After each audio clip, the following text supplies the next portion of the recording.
back to Euro 404. The earliest inventor of laundry books was the Maya people. The civilization of this people developed in primitive agricultural communes from 1000 BC. And then, for unknown reasons, it declined and fell into decay. Thanks to what miraculous power did they create such a splendid culture during the drought period? And what misfortune did they encounter that caused them to disappear into the tropical rainforest?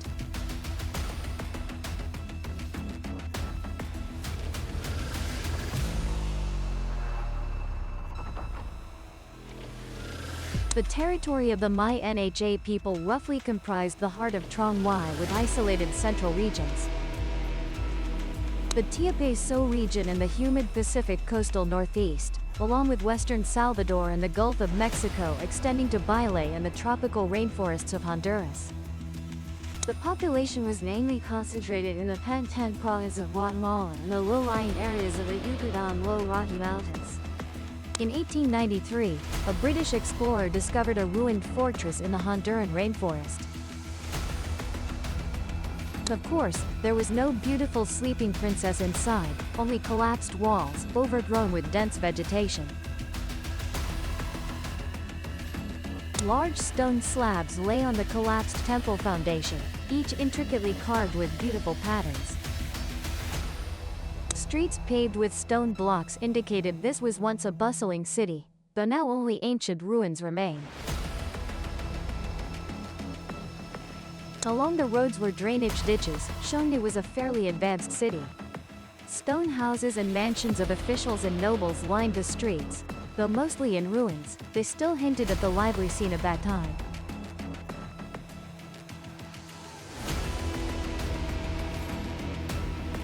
All the stones were either covered in green moss, overgrown with thorny weeds, or entangled with thick vines like coiled snakes.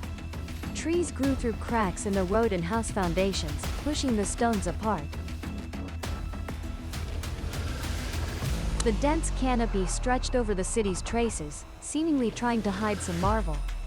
The wild natural scenery contrasted sharply with the majestic artificial cultural remains, leaving one awestruck and unable to hold back.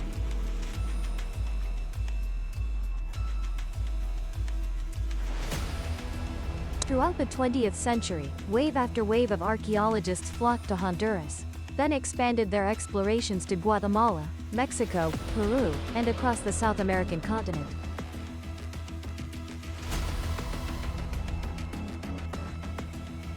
Countless new marvels continuously emerged for the survey teams, conveying information from there. Mayan pyramids are more beautiful than those of the Idab people. The pyramid in Tikal, Guatemala, is 230 meters high. Giant stone statues in Mexico arranged in square formations are incomprehensible.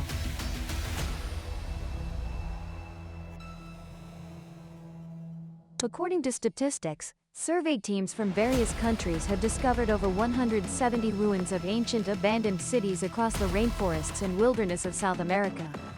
These sites indicate the vast living and activity area of the Maya from around 1000 BC to the 8th century.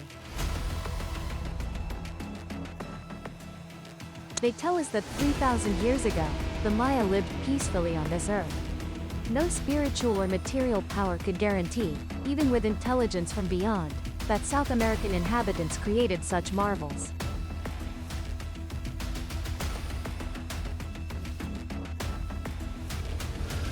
Archaeologists have proven that while creating these marvels, the Maya had entered a prosperous agricultural society and independently created their own writing system.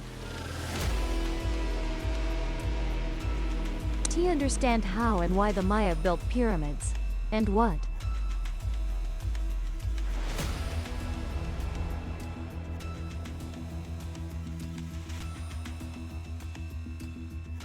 their mathematical level surpassed that of Europeans until the 10th century, a society relying solely on farming for livelihood, yet possessing such advanced astronomical and mathematical knowledge, truly makes one suspicious.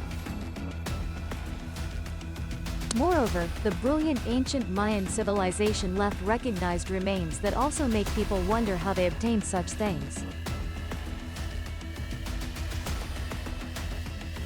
Historical documents show that before that brilliant civilization emerged, the Maya were still living in caves, fishing and hunting to survive. Their social level was almost primitive. Many even doubt whether the Maya were truly indigenous to the Americas. Because there is no evidence of a civilization, like the ruins in the South American rainforests, shows traces of gradual progress or any transitional period. There is no process of development from low to high. Could it be that all these things of the Maya fell from the sky? Perhaps that is the truth. Because ground archaeology finds no traces of transitional forms before that civilization. Analyzing earlier myths and legends also yields no clues. The Mayan civilization seems to have happened overnight, then spread across South America in another night.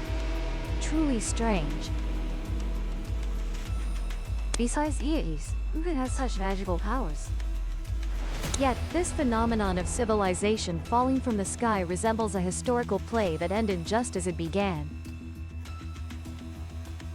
Why did the Maya abandon civilization and return to primitiveness? It is a mystery. In 830, the massive construction of Khotan suddenly announced a halt to all work. In 835, the construction of pyramid fields and rural orders also stalled. In 889, the ongoing construction of the Deccan temple complex stopped midway. And in 909, the last Mayan fortress with stone pillars, half-built, also had to cease. This situation reminds us of the sudden halt in stone quarrying sites on Rapa Nui Island. At that time, the Maya living and working everywhere seemed to have received some command. They hastily abandoned the fortresses and temples that generations had little to build. They left behind fertile fields under cultivation and migrated to the remote mountains of Hoangbu. The Maya abandoned the prosperous cities built by their own hands. Were these acts of abandoning civilization to return to a primitive life voluntary or due to other reasons? Historians have various explanations and speculations. But foreign invasion, climate change, earthquakes, epidemics, etc. All these could force a large-scale migration of a people. Yet those explanations and speculations are not convincing enough. First, in South America at that time, there was no powerful people to confront the Maya. Therefore, the view that the Maya were invaded by foreign tribes is impossible. Meteorological experts, despite in-depth research efforts, have found no evidence proving that the South American continent in the 8th and 9th centuries underwent sudden changes leading to any disaster. Additionally, the Maya's stone architectural works are massive. Although some have collapsed, many others have remained nearly intact for millennia of weathering. Thus, the earthquake hypothesis must also be ruled out. Only the epidemic hypothesis seems plausible. But across the Maya's vast settlement area spanning tens of thousands of square kilometers, such widespread disease transmission is very rare. Moreover, the entire Maya migration lasted up to 100 years. A sudden and acute pandemic could not persist that long. It is truly a mystery. All scientists worldwide have yet to provide a convincing explanation. The miraculous Maya civilization began building pyramids all over South America very early, almost overnight. It's like a play without an introduction or opening. The curtain rises at the Maya stepping onto the stage, immediately performing a grand historical drama. Then they departed without leaving any explanation in history. The curtain hastily closes. The vivid, dramatic historical play suddenly stops. Only the vines and green moss of the tropical forests silently cover the Maya's footprints. Only the desolate, ruined remnants seem to gaze and question visitors.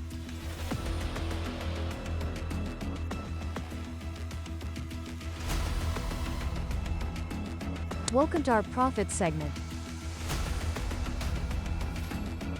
Let's move on to the first prophecy from Hugh Official. If Mr. Trung Vu loves to hear spiritual stories, leave me. Hello. Trung Vu, can you hear me? There's a prophet here wanting to tell you a story. If there's anything interesting, remember to inbox me. Really? Next is the comment from a second prophet, Ain Sun Lanak. S name ISN. Do aliens drink soda, bro? Let me see. If they also drink Pepsi or Coke, it would be hard to distinguish us from aliens. Hypothetically, the climate and living conditions on other planets are not like Earth's.